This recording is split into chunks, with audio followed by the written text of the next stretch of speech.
Hey guys, it's Jeremy from HowToHockey.com. In this video, I'm testing out the Colt hockey stick.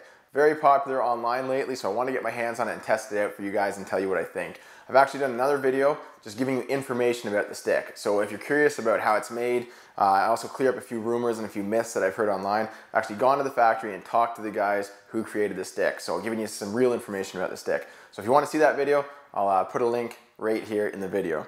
For this video though, I'm taking it out on the ice, testing it out, and letting you guys know how it feels. Let's get right to it.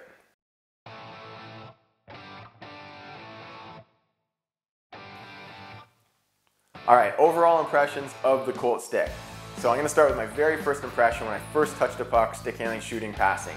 So first stepping on the ice, I felt a little bit different to me. Not too much, just a slight bit of difference, which is normal I guess if you have a brand new stick. What I noticed was a little bit stiffer. So it kind of reminded me of when I first went from a wood stick to a composite stick, because I'm used to receiving, stick handling, passing with wood. Now I'm with composite. So it's probably the same, I'm used to using composite, and now I've got like this nano-steel on the bottom. So just a little bit of a different feeling, and it takes a little bit of an adjustment to get used to that. Probably took about 5 or 10 minutes, and then I hopped into a game of pickup hockey. I forgot that I even had a different stick or a new stick. So it didn't take long to adjust, except of course if I missed the net, then you always blame the new stick, right? So it was pretty good. Anyway, it didn't take long for me to adjust and to really get used to using the stick. Alright, so when I got out on the ice, there was a game of pickup hockey going on, so I got in on that. It gave me a really good chance to test the Colt for stick handling, passing, and I got a few shots, but not as many shots as I wanted before I did a full review. So what I'm doing right now is I just set up a spot to shoot out here on the street. Gives me a chance to take a lot of shots with the Colt and then tell you guys how it feels. And what I'm actually doing is comparing it to another high-end stick. So this is a Sherwood Wrecker EK15. It's the top of the line stick from Sherwood, really light, built for performance. It's got, low kick profile, all that jazz that you're used to from the high-end sticks. So it gives me a comparison of a high-end stick versus the Colt.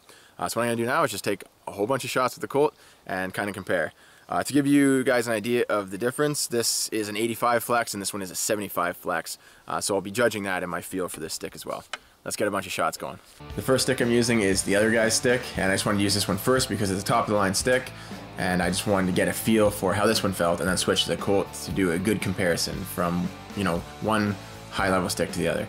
So this stick, nice and light, good release, feels really nice, and getting good shots. So switching to the Colt, first thing I noticed is it's a little bit heavier, which is to be expected. It's dipped in nano-steel, but not too heavy, and good accuracy except for that when I ring off the post.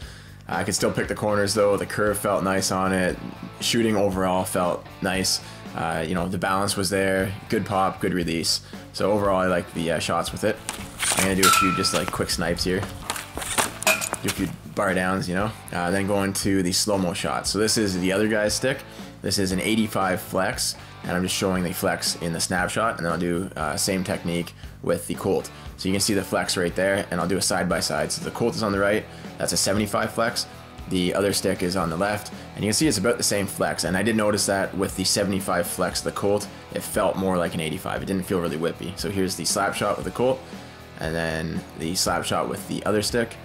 And then I'll do a side-by-side comparison here so you can see the flex, and just like the other one, pretty similar for 75 and 85, so just want to note that. And now I'm going to talk about performance and flex. Talking about performance for the Colt stick. So it retails at $269. I do have a coupon code if you want to save some money and a link to where you can pick one up. I'm going to compare it to the high-end stick, so say the other one's at $279, $289.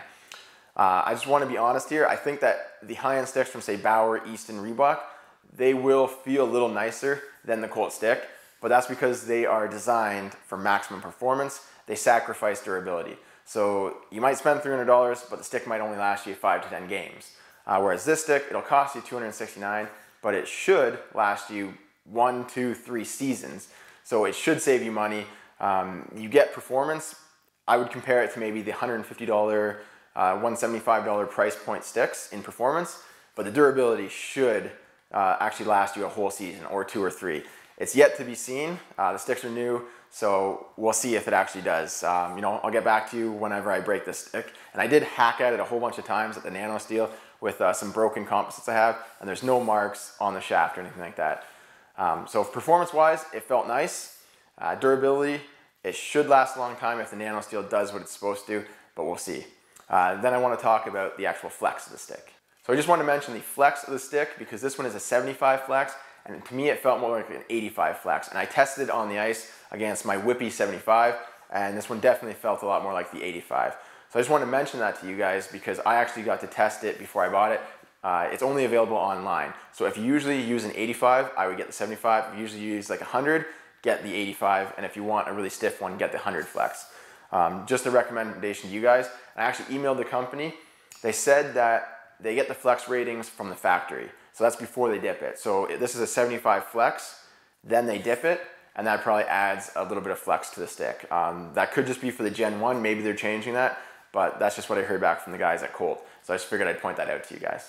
All right, before I wrap up the review for the Colt stick, just want to do a few recommendations. The people who might like the Colt, if you want durability and performance, right? So people like me, I want to get a stick, I want to buy it, I want to get used to it, and I want it to last for a really long time because I hate spending money and just watching a stick break in my hands. The Colt, I would say it's performance and durability. So it has that good performance, probably at the $175 price point performance, if comparing to sticks that you usually use. Durability, it should last about a year or two. If this nano metal actually does what it's supposed to do, which is protect from wear and tear and all those little hacks that lead to the breakage of your stick. So if it actually does do that, then definitely a good buy. If you want to pick one up, $269. I have a link in the video description. I have a coupon code so you can save some money.